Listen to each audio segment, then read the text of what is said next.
जय जय पांडुरंग हरी बुद्ध विटेवरी या आपल्या चॅनलवर मी आपणा सर्वांचं सहर्ष स्वागत करीत आहे। बंधूंनो, ओमकार चट्टर यांनी विचारलेल्या प्रश्नांना जवळजवळ मी तीन व्हिडिओमध्ये उत्तर दिले। आणखी 2 व्हिडिओमध्ये मला उत्तर द्यायचं कारण ते पूर्ण होत नाही। तोपर्यंत एक दुसरा प्रश्न आलेला आहे माझ्याकडे आणि तो प्रश्न काय आहे? तो म्हणतो माझे नाव तानाजी आणि ते काय हे काय मला आता हे वापरण्याचं मला दिसत नाही। KTRRISING स्टार 7628 कायची नाव काय मला काही कळत नाही आहे। खरं तर असे प्रश्न मला नकोच घ्यायला, पण पुन्हा मला चला आपल्याला सांगत आहे। त्यांचा पहिला प्रश्न काय आहे? भगवान बुद्ध आणि श्रीराम यांच्यामध्ये काय नातं आहे? तर त्यांचं नातं असं आहे बाबा की भगवान बुद्ध हे क्षत्रिय कुळातील आणि श्रीराम हेही क्षत्रिय कुळातील, म्हणजे दोघंही क्षत्रिय आहेत।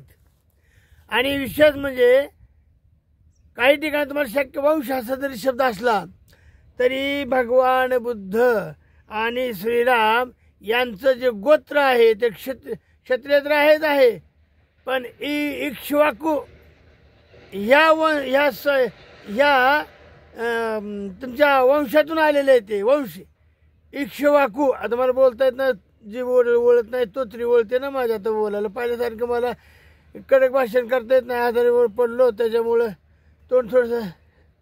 तर त्यांचं असं नातं आहे बाबा, ते इक्ष्वाकू वंशातील आहेत आणि विशेष म्हणजे दोघेही क्षत्रिय आहेत। कारण बुद्धत्व हे केवळ क्षत्रिय आणि ब्राह्मण या कुळातच किंवा बोधिसत्व बुद्धत्व जे निर्माण होतं ते केवळ ब्राह्मण आणि क्षत्रिय वंशातच निर्माण होत असतं। शूद्र आणि वैश्य या मध्ये ते या कुळामध्ये ते जन्मत नाही किंवा जन्म घेतलेला नाही, अद्याप तर नाही घेतलेला। 28 बुद्ध झालेले आहेत, परंतु ब्राह्मण आणि क्षत्रिय या कुळातच बुद्ध जन्म पावतात। 29वे बुद्ध मात्र शूद्रातून जन्माला येणार आहेत। 29वे बुद्ध डॉक्टर बाबासाहेब आंबेडकर हे आज बोधिसत्व आहेत। 29वे बुद्ध ते होणार आहेत, जरी बुद्ध क्षत्रिय आणि ब्राह्मण या वंशात जरी जन्मत असले आणि तसं लिखाण त्रिपिटिकेमध्ये असलं तरीही आम्हाला त्रिपिटिकेची शंका येते। हो, त्याने काय लिहिले? पुन्हा दुसरा प्रश्न विचारला त्या पोरानं, बुद्ध आधी की राम आधी? आता बाळा, मला तू स्पष्ट लिहिलं नाहीस की कोणता बुद्ध, कुठला बुद्ध, कितवा बुद्ध तुला पाहिजे होता? तानाजी, तुला कितवा बुद्ध पाहिजे बाबा सांग?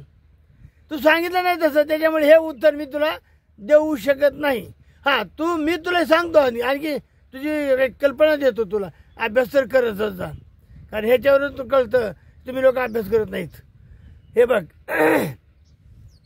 केवळ वादविवादाचे प्रश्न मात्र विचारले जातात। वादविवाद व्हावा, काहीतरी त्याच्यात कमेंट यावी, कुणीतरी आम्हाला 4-5 शिव्या द्यावे त्या, हेही त्यांचं तुमच्या याच्या पाठीमागचा तुमचा उद्देश असतो। कधी रामायण वाचलंय का? कधी त्रिपिटिका पाहिली का? कधी गत जातकथा वाचलंय का? कधी दसरा जातकथा वाचलंय का? कथा म्हणतो मी, जातक कथा हा इतिहास होऊ शकत नाही, हेही तुला सांगतो अजून मी। इतिहास हा वेगळा असतो, कथा ही वेगळी असते। कथा ही पारंपरेने आली असते, तर ते असतं थोडंफार, तर ते असतं असं काय उठली एकदम कथा सुरू झाली, काहीतरी त्याची पार्श्वभूमिका देखील असते, पण त्याला तिखट तेल मीठ लावून ती वाढवली जाते, एवढंच फरक आहे। आता तुझा काय प्रश्न होता इथं? बुद्ध आधी का राम आधी? बुद्ध आधी का राम आधी? तर तुझ्या माहितीसाठी सांगतो मी, रामायणामध्ये बुद्धाला चोर म्हटलेलं आहे। मग मला सांग, रामायणामध्ये जर बुद्धाला चोर म्हटलेलं आहे, मग बुद्ध अगोदरच असेल का नाही बरं? त्याचप्रमाणे त्याच रामायणामध्ये अरण्यकांडामध्ये रामायण कोणतं म्हणशील तर वाल्मिकी हे लक्षात घे. वाल्मिकी रामायणामध्ये तथागताची जी भूमिका आहे ती सांगतो तुम्हाला. तर सुंदरकांडामध्ये एक वाक्य आलेलं आहे की हनुमंताने लंकेमध्ये केलेल्या विध्वंसाची जी वर्णने आलेली आहेत त्यामध्ये एका चैत्याचा विध्वंस हनुमानानं केला असा उल्लेख सुंदरकांड वाल्मिकी रामायणातील सुंदरकांडामध्ये आलेला आहे. ते तू बघून घे. आता चैत्य म्हणजे कुणाचे? तर बुद्धाचे. आज जर तू सगळ्या महाराष्ट्रामध्ये जर फिरलास तर जवळजवळ तुला 1500-1600 जे बुद्ध लेण्या सापडतील, विहार सापडतील. चैत्य विहार. चैत्य म्हणजे काय?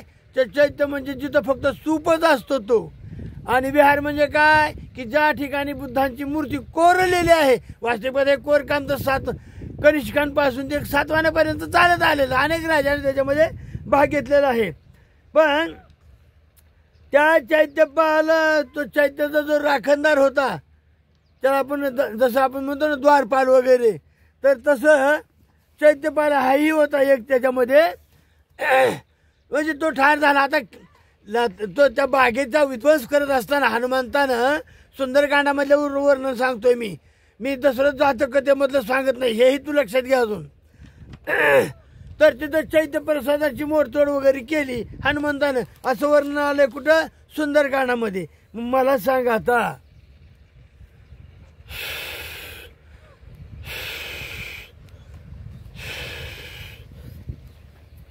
मला सांग बाबा आता मग रामायण आधी का बुद्ध आधी? बुद्धाचं चैत्य आधी का गौतम बुद्ध आधी? म्हणून तुला मी पहिला प्रश्न विचारला की तुला कोणता बुद्ध पाहिजे होता. कारण दोघांची उत्तर माझ्याकडे आहेत. राम अगोदरचं झालंय का बुद्ध अगोदरचं झालं? मी दोन्ही अंगानं सांगतो. रामाच्या अगोदरचाही बुद्ध सांगतो आणि रामाच्या नंतरचाही बुद्ध सांगतो. रामाला मी मध्ये ठेवतो. मग तर झालं. मला तू एवढं फक्त सांग. आणि विशेष म्हणजे तू काय कर, हे बघ, एकक निपात संगभेद सुत्त संगम साग सुत्त हे प्रकरण तू वाच. तुला दोन्ही प्रश्नांची उत्तर माझ्याकडून मिळतील. आणि तुला जर कुठं उपलब्ध झालं नाही तरी पुन्हा मला तू माझ्या फोनवर फोन कर. तुला मी सांगतो. एवढी भूमिका सांगायला बरंच होतं बाबा. आणि तसंच तू काय कर, मंजुश्री मूलकल्प हाही ग्रंथ वाच. मंजुश्री मूलकल्प आता हिंदी तो अवेलेबल आहे आणि त्याचा पत्ताही तुला सांगतो. तुमचं ते गीता प्रेस गोरखपूर इकडे तू चौकशी कर. अरण्य काय म्हणजे तुला तिथं वाल्मिकी रामायणही मिळेल आणि तुला तिथं मंजुश्री.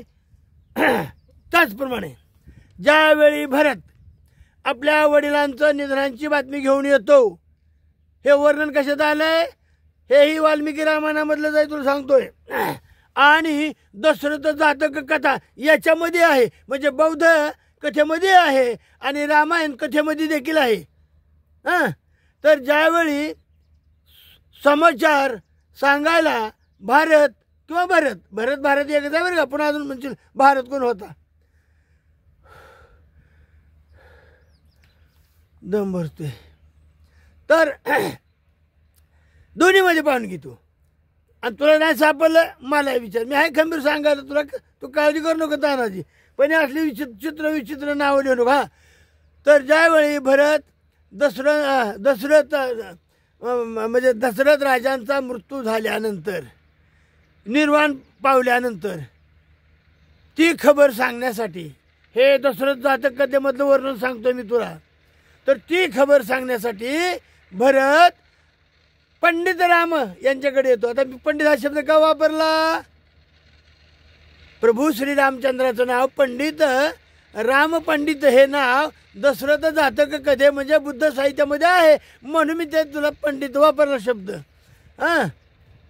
आणि ज्यावेळी भरताने विनंती केली आणि समाचार सांगितला निधनाचा, दशरथाच्या रामाच्या चेहऱ्यावर कसलं सुख दुःख आलं नाही, दुःख व्यक्त केलं नाही. मग काय केलं? आनंद मला नाही, तसं नाही. एक त्यांनी गाथा सांगितलेली आहे आणि ती गाथा फार मर्मभेदक आहे. ती गाथा तुला सांगतो. आणि दुसरी गोष्ट अशी की ज्यावेळी रामानं भरताला प्रश्न विचारला, हे रामायणामध्ये सांगतोय, आता वाल्मिकी रामायणामध्ये सांगतोय. रामानं भरताला प्रश्न केला की भरता, माझ्याकडे येण्या अगोदर तू चैत्याचं बुद्धांचं दर्शन वगैरे घेतलं का नाही? बुद्धा शब्द नाही बरं का. पुन्हा म्हणतो अजून कुठं बुद्ध, आम्ही सगळं रामायण पाहिलं पण त्याच्यात बुद्ध नाही आढळला. नाही बाबा, तसं नाही. तर तिथं सांगितलंय की बुद्ध परंपरेमध्ये दशरथ जातं का तर राम म्हणजे एक बोधिसत्व, तर तुम्हाला तर माहितीच आहे. परंतु चैत्याचा हा एक भाग्य आलेला आहे. त्यांनी काय म्हणलंय, तू सिद्धार्थ अशा सर्व चैत्यांना, सिद्धार्थ म्हणजे सिद्ध म्हणजे सिद्धार्थाचं गौतमाचं नाव सिद्धार्थ नसून ते सिद्धार्थ पुन्हा सांगतो तुम्हाला मी. तर काय म्हणतात प्रभू रामचंद्र, भरता माझ्या भेटीला आलास तू चैत्यांना नमस्कार वगैरे केलंस का बाबा? तर भरताने सांगितलं, हो मी सर्व चैत्यांना नमस्कार केलेला आहे आणि नंतर मी तुमच्याकडं आलेलो आहे. तर अशा पद्धतीनं तुला राम आणि कृष्ण काय म्हणतोस तू, हां बुद्ध आधी की राम आधी, ह्याचं तुला मी माझ्या बुद्धीच्या परंपरेने तुला मी उत्तर दिलेलं आहे. आणि उत्तर तुला ठोक दिलेलं नाही, तुला मी संभ्रमात ठेवलेलं आहे. कारण तू हे अभ्यास कर.